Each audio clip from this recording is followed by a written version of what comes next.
Welcome back, guys. Today I want to do my NBA Round 1 playoff predictions. Now, let me make a disclaimer. This video is going to come out when all the game ones have been completed. Even though I recorded, but I want to make it clear that I recorded some of these games before the game ones have began. Because the NBA in their play-in tournament, I barely had enough time to record right in between these games. So what happening is, yeah, some of these series have already been started when this video came out, even though I filmed some of it before the series even began. Now that's out of the way, good. We're going to jump right into it with the Memphis Grizzlies taking on the Oklahoma City Thunders. The Grizzlies coming off a play-in victory over the Dallas Mavericks after losing to the Golden State Warriors. They're back in the postseason after missing out last year. And OKC, they dominated the West. It was pretty much them in first place, and they never relinquished it. They never looked back on it.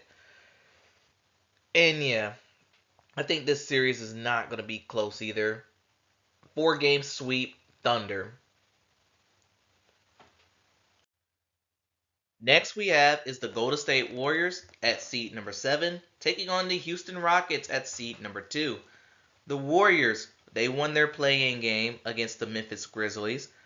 And the Rockets, they're the number 2 seed with a 52-30 record. And honestly, who saw them being the number 2 seed in this overall conference coming? I bet none of you did. But I think this is going to be one of the underrated quiet series of this game. And while I can see the Rockets win, pretty much take this series, I'm actually gonna roll with the Golden State Warriors to win this series. In about, let's say, might take the whole 7 to do it. But I can see them do it in 5 or 6. But I think I'm gonna go with 7 because I want game 7s. Because everyone, when it's on the line, players play like really, really hard. But the reason why I'm picking the Warriors to win is because of their playoff experience. Houston hasn't made it in I don't know, like 6 or 7 years. It's the last playoff trip. And yeah, I'm gonna go with the Warriors on experience alone. Now we got a pretty interesting series with the Minnesota Timberwolves taking on the Los Angeles Lakers.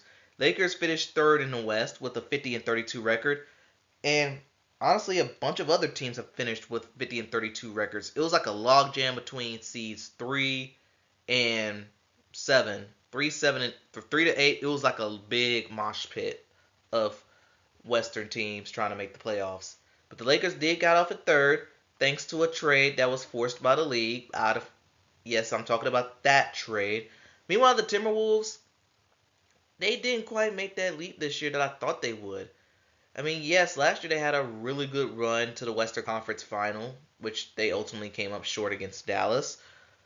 But this year was supposed to be the year they were going to make that leap, but things happen, whether it's injuries or other factors or just regression. But we'll say Anthony Edwards, he has improved on that 3-point mark this season.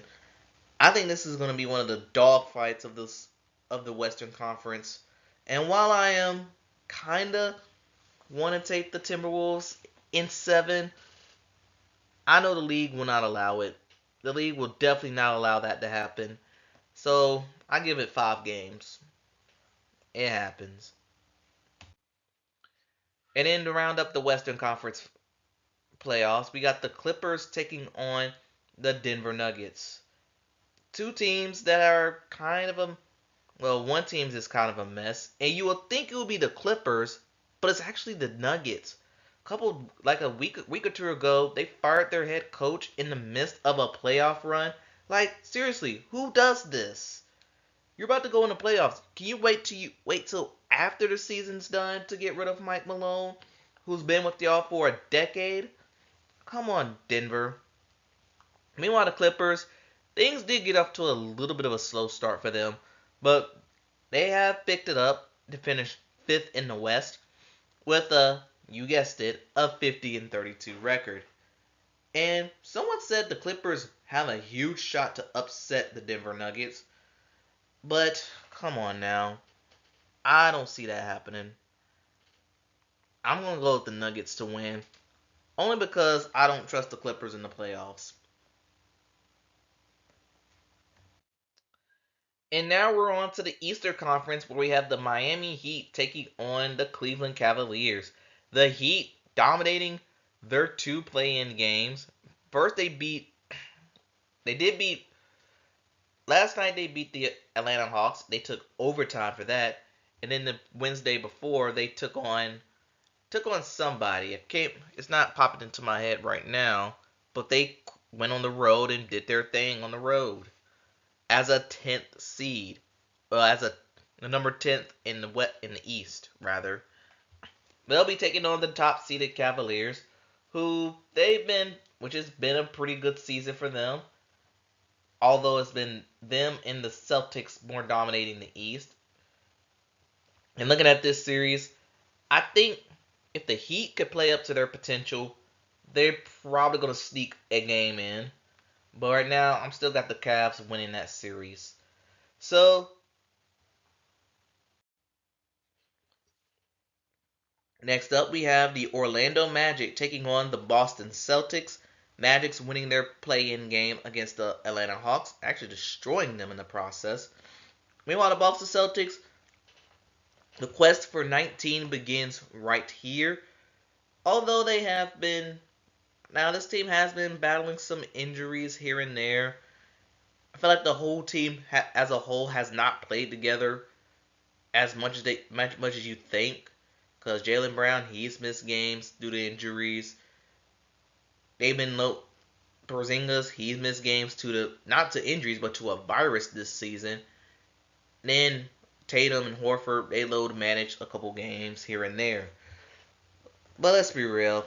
I think this might be one of my easiest predictions to make. I'm gonna roll with the best team in America to sweep the Orlando Magic.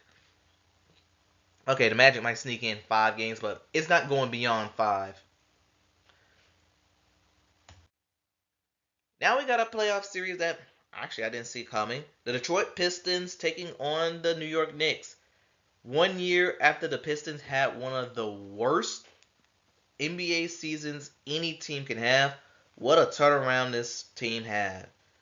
I told everyone Cade Cunningham was going to be something, and he turned into something and then some. Sixth in the West, no play-in required. Meanwhile, for the New York Knicks, it might be the same song and dance. 3 seed, almost borderline contenders, but there are two juggernauts of a team that's a step ahead of them. And I think this series is going to showcase some of that. But in the meantime, even though it'll be very interesting if the Pistons pull off this win. I gotta go with the New York Knicks to win this series, and I think this one might take 5 games. And once again, like what I said this with the Rockets and Warriors. I'm going off playoff experience in this one. I think Detroit, give it another year. You might see them again. And to round up the East, we have the Milwaukee Bucks taking on the Indiana Pacers. Bucks have been very, very inconsistent this year. Sure, they're fifth in the East. Back in the playoffs, they still got Giannis. But good, they had Damian Lillard, but he missed some time due to a non-basketball injury. But he's set to come back. He's set to come back and be ready for Game 1. That's the good news. Meanwhile, Indiana, they're quietly producing as a 4 seed. They still got Tyrese Halliburton carrying the load, but I don't know. There's something missing about Indiana, and I have not figured it out yet. But in this series, even though I want to take the Bucks in this one, I know there's one thing that's holding them back, and that's Doc Rivers. I do not trust Doc Rivers in the playoffs. I love him. I am forever grateful for that 2008 or '07 whenever the Boston Celtics won the title with him. I'm forever grateful for that, but Doc Rivers, yeah, I think he might reach his twilight zone for his coaching career. It happens to all the great ones. But anyway, for the Pacers, I'll say this one could go all the way to 7, but I think 6 might do. I'm gonna take them in 6. So that concludes round 1 of the NBA playoff predictions. Tell what you think in the comments below. Thanks for watching. Gamble safely, and I'll see you next time.